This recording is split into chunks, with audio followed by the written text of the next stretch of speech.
आज के इस वीडियो में हम इजराइल कंट्री से जुड़े हुए कुछ इंपॉर्टेंट क्वेश्चंस कवर करेंगे जो आपके आने वाले एग्जाम के लिए काफ़ी ज़्यादा इंपॉर्टेंट है। तो चलिए शुरू करते हैं आज के इस वीडियो को। इजराइल में फंसे भारतीयों को वापस लाने के लिए चलाए गए अभियान को क्या नाम दिया गया है? आंसर होगा यहाँ पर ऑप्शन डी वाला, ऑपरेशन अजय। ऑपरेशन अजय नाम दिया गया है इजराइल में फंसे भारतीयों को वापस लाने के लिए चलाए गए अभियान का नाम। नेक्स्ट है, इजराइल ने हमास के खिलाफ जारी लड़ाई को क्या कोड नाम दिया है? इसे क्या नाम दिया है? इसे नाम दिया है operation iron sword. Next question है, देश के तौर पर इजराइल की स्थापना कब हुई थी? देखिए, इजराइल पहले इजराइल नाम से नहीं जाना जाता था, पहले से फिलिस्तीन नाम से जाना जाता था। जब यहाँ पर यहूदियों को बसाया गया तब इसका नाम इजराइल रखा गया। देखिए 14 मई 1948 में 14 मई 1948 में यहाँ पर इजराइल की स्थापना की गई फिलिस्तीन में। देखिए, इससे पहले वहाँ फिलिस्तीनी मुसलमानों की ज़मीन हुआ करती थी। जैसे भारत पाकिस्तान का एक मैप तैयार किया गया था, उसी तरह से ब्रिटिश सरकार ने भी फिलिस्तीन में इजराइल के लिए एक मैप तैयार किया था। देखिए, इजराइल की राजधानी क्या है? इजराइल की राजधानी आप यहाँ पर मैप में देखिएगा, ये है जेरूसलम। जेरूसलम है इजराइल की राजधानी। इसे फिलिस्तीनी भी मानते हैं अपनी खुद की राजधानी। नेक्स्ट क्वेश्चन देखिएगा, इजराइल की सीमा कितने देशों से लगती है? ये 5 देशों से लगती है। कौन कौन से हैं 5 देश? देखिए यहाँ पर 5 देश हैं, इजिप्ट, मिस्र, जॉर्डन, सीरिया, लेबनान और फिलिस्तीन। फिलिस्तीन कहाँ पर है? यहाँ पर आपको मैप में दिख नहीं रहा होगा ज़्यादा। देखिए, इजराइल जो डार्क ऑरेंज कलर में आप देख रहे हैं, ये इजराइल है। इजराइल आपको, जैसे अभी मैंने बताया आपको, ये जो फिलिस्तीनों की जो ज़मीन थी उसके ऊपर जैसे यहूदियों को बसाया गया तो इसे इजराइल नाम दिया गया। तो यहाँ पर फिलिस्तीन भी है। तो फिलिस्तीन अभी अभी वर्तमान की हम बात करें तो यहाँ पर ही गाज़ा पट्टी और वेस्ट बैंक, यहाँ पर ही बस फिलिस्तीन बचे हुए हैं। ठीक है, चलिए, तो फिलिस्तीन की भी बॉर्डर लगती है। यह बॉर्डर जो है इसकी इजराइल के आसपास जो है इसकी बॉर्डर मिस्र, जॉर्डन, सीरिया, लेबनान और फिलिस्तीन से लगी हुई है। नेक्स्ट है, इजराइल में कौन सी करेंसी चलती है? करेंसी कौन सी है? ये है इजराइली नई शेकेल नाम है इसका, ILS। अगर इसे हम कन्वर्ट करते हैं हमारी इंडियन करेंसी में तो यहाँ की जो वन नई शेकल जो है ये हमारे यहाँ की 20 रुपीज़ के आसपास बनता है। ठीक है, जैसे $1 अभी कितना है, 83 रुपीज़ है। उसी तरह से एक इजरायली नई शेकल जो है यह 20 रुपीज़ के आसपास होता है। चलिए, नेक्स्ट क्वेश्चन है, 2021 की पॉपुलेशन इंडेक्स के मुताबिक इजराइल में अभी कितने लोग रहते हैं? कितने लोग हैं? आंसर होगा यहाँ पर ऑप्शन ए वाला, 93.6 लाख। देखिए, 2021 की पॉपुलेशन इंडेक्स के मुताबिक है ना, अभी तो और ज़्यादा हो गए होंगे, करीबन 1 करोड़ के आसपास हो चुके होंगे। देखिए, इनमें से 73.6% जो है यहूदी हैं, 18.1% मुस्लिम हैं, 1.9% ईसाई के साथ अन्य समुदाय के लोग यहाँ पर निवास करते हैं। यरूशलेम मुस्लिम, यहूदी और ईसाई तीनों धर्मों के लिए बहुत ही पवित्र जगह है, इसलिए भी यहाँ पर बार बार आक्रमण होते हैं और अपने अपने अधिकार में इस जगह को लेना चाहते हैं, क्योंकि ये तीनों धर्म के लिए बहुत ज़्यादा पवित्र है। देखिए, इजराइल का मुख्य धर्म कौन सा है? जैसे अभी मैंने बताया आपको, इजराइल पहले था ही नहीं, फिलिस्तीन हुआ करता था, ये मुसलमानों की ज़मीन हुआ करती थी। लेकिन जैसे यहाँ पर यहूदियों को बसाया गया तो इसको इजराइल नाम दिया गया। तो जब अब इसे इजराइल नाम दिया गया है तो यहाँ पर कौन से धर्म के लोग होंगे? यहूदी धर्म के लोग होंगे, है ना। देखिए, यहूदी धर्म या यूदावाद विश्व के प्राचीनतम धर्मों में से एक है तथा दुनिया का प्रथम एक ईश्वरवादी धर्म माना जाता है। नेक्स्ट क्वेश्चन देखिएगा, इजराइल की मुख्य भाषा कौन सी है? मुख्य भाषा कौन सी है? तो वो है हिब्रू। देखिए, इजराइल की 2 मुख्य भाषाएं, वैसे एक है हिब्रू और दूसरी अरबी, क्योंकि अरब देशों में बसा हुआ है तो वहाँ पे अरबी बहुत ज़्यादा चलती है। तो ये हिब्रू इजराइल में सबसे अधिक बोली जाने वाली भाषा है। यह यहूदी आबादी की प्राथमिक भाषा है और इजराइल की आधिकारिक भाषा भी है। इजराइल देश के प्रधानमंत्री कौन है? इजराइल देश के प्रधानमंत्री अभी वर्तमान में है बेंजामिन नेतन्याहू। वर्तमान में इजराइल देश के राष्ट्रपति कौन है? इनका नाम है इसहाक हर्जोग।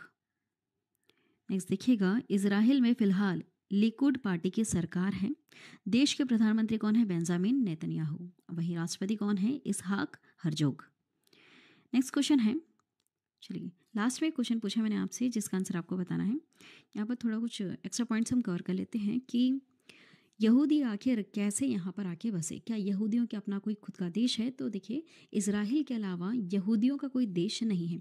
कैसे? यहूदी जो प्राचीनतम धर्मों में से एक है, तो उस समय इनकी जनसंख्या पॉपुलेशन बहुत ज़्यादा होगी, लेकिन अभी वर्तमान में सिर्फ एक ही इनके पास एक कंट्री है। देखिए 1933 में हिटलर ने जर्मनी की सत्ता पर काबिज किया था, जिसके बाद उसने जर्मनी में नस्लवादी साम्राज्य की स्थापना की थी। वह यहूदियों से सख्त नफरत करता था। यहूदियों के प्रति हिटलर की इस नफरत का नतीजा नरसंहार के रूप में सामने आया। हिटलर का यह मानना था कि हिटलर जो है वह आर्य है, और आर्य जो हैं वो सबसे ज़्यादा सर्वश्रेष्ठ होते हैं। यहूदियों को ये इंसान की नस्लों में मानते ही नहीं थे। हिटलर सबसे बड़ा जो रीज़न था हिटलर का यहूदियों के प्रति नफरत का, वो अभी हम आगे आपको बताएंगे। हिटलर अपने आप को आर्य मानते थे। वैसे तो ये ईसाई धर्म से बिलोंग करते थे। ठीक है, देखिए हिटलर की नफरत की सबसे बड़ी और जो मुख्य वजह है यह कि ईसा मसीह को यहूदी सिपाहियों ने ही सूली पर लटकाया था। हिटलर कौन से धर्म से बिलोंग करते थे? ये ईसाई धर्म से ही बिलोंग करते थे। अपने आप को आर्य मानते थे, लेकिन ठीक है, आर्य सबसे जो सर्वश्रेष्ठ हैं, इंसानी नस्लों में जो सबसे सर्वश्रेष्ठ है, हिटलर का मानना था कि वो आर्य हैं। क्योंकि ईसा मसीह को यहूदियों ने लटकाया था, इसलिए ये यहूदियों से नफरत करते थे और मानते थे कि इंसानों में आते ही नहीं हैं। इसलिए उनका नरसंहार किया और वहाँ पर नस्लवादी साम्राज्य की स्थापना की, जिसमें यहूदियों को मारा गया। 6 साल में 60 लाख यहूदियों को मारा गया। इसलिए आप समझ गए कि वहाँ से सारे यहूदी भागे और कहाँ की तरफ बढ़ गए? ये सब इधर आ गए फिलिस्तीन में, और यहाँ आकर के बसने लगे।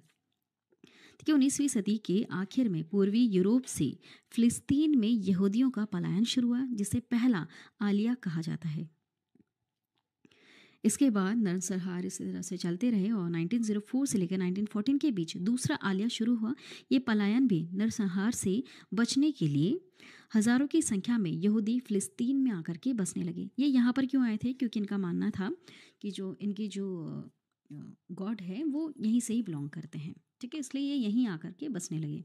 गाजा पट्टी 1949 में अस्तित्व में आई। इसका एरिया करीब 365 स्क्वायर किलोमीटर है। 2020 की पॉपुलेशन इंडेक्स के मुताबिक गाज़ा की कुल संख्या करीब 20.5 लाख है। ठीक है, गाज़ा पट्टी फिलिस्तीन। ठीक है, अब जब वहाँ पर यहूदी आकर बसने लगे, इसराइल कंट्री वहाँ पर अपना कब्ज़ा जमाने लगी, तो फिलिस्तीन बहुत ही छोटी छोटी एरिया में बट गई। तो एक छोटी एरिया का नाम है गाज़ा पट्टी। इसमें ज़्यादातर सुन्नी मुस्लिम रहते हैं। गाज़ा के 3 तरफ इसराइल और दक्षिण में मिस्र है। देखिए 2007 में यहाँ हमास का कब्ज़ा हुआ। हमास क्या है? ये हमास फिलिस्तीन में ही रहने वाले एक ग्रुप, एक गैंग का नाम है। ठीक है, जो देखिए गाज़ा में 2006 के बाद कोई चुनाव नहीं हुआ है। हमास फिलिस्तीन राज्य और फिलिस्तीनी लोगों का प्रतिनिधित्व करने का दावा करता है। मतलब वहाँ की एक पार्टी आप कह सकते हैं। ठीक है, पार्टी कह सकते हैं, कोई ग्रुप कह सकते हैं, हमास। अब देखिए गाज़ा पट्टी के बारे में थोड़ा सा समझ लेते हैं। 1918 से 48 तक ब्रिटेन के अंडर में रहा करता था गाज़ा पट्टी। उसके बाद 1948 से 67 तक मिस्र के कब्जे में रहा है। लेकिन इसके पहले की भी हम बात करें तो उसके पहले यह ओटोमन साम्राज्य का हिस्सा हुआ करता था। 1967 में इज़राइल ने मिस्र से गाज़ा पट्टी ले ली और जॉर्डन से वेस्ट बैंक पर कब्जा जमा लिया। तो इस तरह से आप देखिएगा, जब जब इज़राइल पर आक्रमण हुआ है, जो आस पड़ोस के देश हैं जब जब आक्रमण करते हैं इज़राइल पे, तो इज़राइल उनको हरा भी देता है। साथ में जो उनकी खुद की जो ज़मीनें हैं, जैसे मिस्र से गाज़ा पट्टी ले ली, जॉर्डन से वेस्ट बैंक ले लिया, तो उनकी ज़मीनों पर भी वो कब्ज़ा कर लेता है। ठीक है, क्योंकि जो इज़राइल की जो फोर्सेस है वो बहुत ज़्यादा पावरफुल है। अब देखिए 2005 में इज़राइल ने गाज़ा से अपना कंट्रोल वापस ले लिया था। गाज़ा स्वतंत्र रूप से काम करने लगा, और ये फ़िलिस्तीन है क्योंकि गाज़ा, तो वहाँ पर हमास जो है, हमास संगठन वो बहुत ज़्यादा फलने फूलने लगा। हमास संगठन क्या है? हमास अभी बताया मैंने आपको, एक तरह का ग्रुप है जो फ़िलिस्तीन की जो पॉपुलेशन है उसका प्रतिनिधित्व करता है, उनके लिए यह लड़ता है। ठीक है, अब देखिए किस फिल्म ने, लास्ट में क्वेश्चन पूछा मैंने आपसे, इसका आंसर अभी आपको कमेंट करना है। किस फिल्म ने सर्वश्रेष्ठ फिल्म का राष्ट्रीय फिल्म पुरस्कार जीता है, आपको बताना है। इसका करेक्ट आंसर क्या होगा कमेंट करके ज़रूर बताइएगा। चलिए आज की वीडियो में इतना ही। आई होप यह वीडियो आपको पसंद आई होगी। पसंद आती है तो चैनल को ज़रूर सब्सक्राइब करना, बेल नोटिफिकेशन आइकन पे ऑल प्रेस ज़रूर कर देना। वीडियो को लास्ट तक देखने के लिए थैंक यू।